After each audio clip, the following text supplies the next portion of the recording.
Of course, we're keeping a close eye on the aftermath and devastation left behind by this flooding.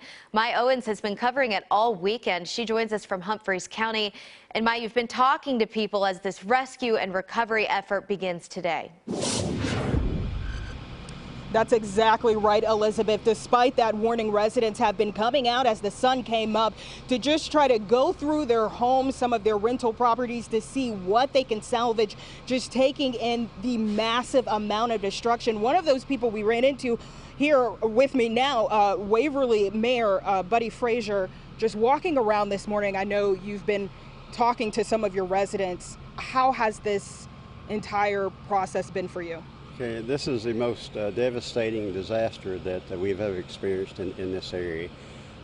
We don't have a good number on the homes that have been lost yet, but that number is going to be staggering. It's taken out a large area of our residential sections. We've had a loss of life of a great number, and still dealing with a lot of missing people this morning that we have not been able to verify their whereabouts. I know that we have confirmed 10 people dead, several missing. Is there any update you can give us on that? Yeah, the death count currently is at 10, and on our missing unaccounted for list is 42 at this particular time. Now we're hoping that 42 list will decrease as the day goes on, and we'll learn the whereabouts of some of these people on that list. But we will be continuing search efforts today for victims of this flooding event. As the mayor of the city, I can't even imagine how this feels for you to just walk around, speak to some of the residents here. What are they telling you this morning?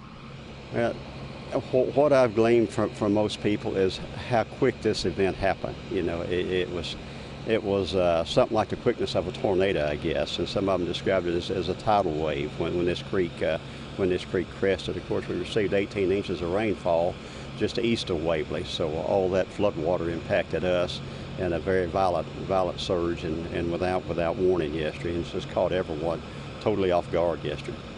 It seems like you guys have had people from several other counties come in to help in your aid quite quickly. I mean, how does that feel to have such your neighboring towns help in with this effort? Yeah, well, last night in the Emergency Operations Center, I thanked everyone for coming. It has been a very large response from all over Middle Tennessee as well as Middle Tennessee, West Tennessee. We've had a lot of support from state government, from Governor Lee's office, Tennessee Emergency Management, and the National Guard. So response has been just overwhelming, and it makes you feel good when you're dealing with a situation like this, and you see that you're not in it by yourself. Your neighbors are with you, and everyone starts pulling together. And we'll recover from this. This is a tough one. This is the biggest challenge we faced in this small town. Normally on a Sunday morning like this, people are going to church, but this Sunday our churches are shelters for those that were left homeless by this event yesterday. But we'll come back strong. We've got a lot of work ahead of us. We're dealing with a loss of water and wastewater services right now. We're under a boil order on our municipal water supply. We're not able to serve the whole area yet, but we're hoping that that's going to improve as the day goes on today. Yeah. We lost one water treatment plant. Thank goodness, we're very fortunate. We have 2 plants in our system, so we've got 1 plant running, but we have major issues in the distribution system that we're trying to get resolved at this time.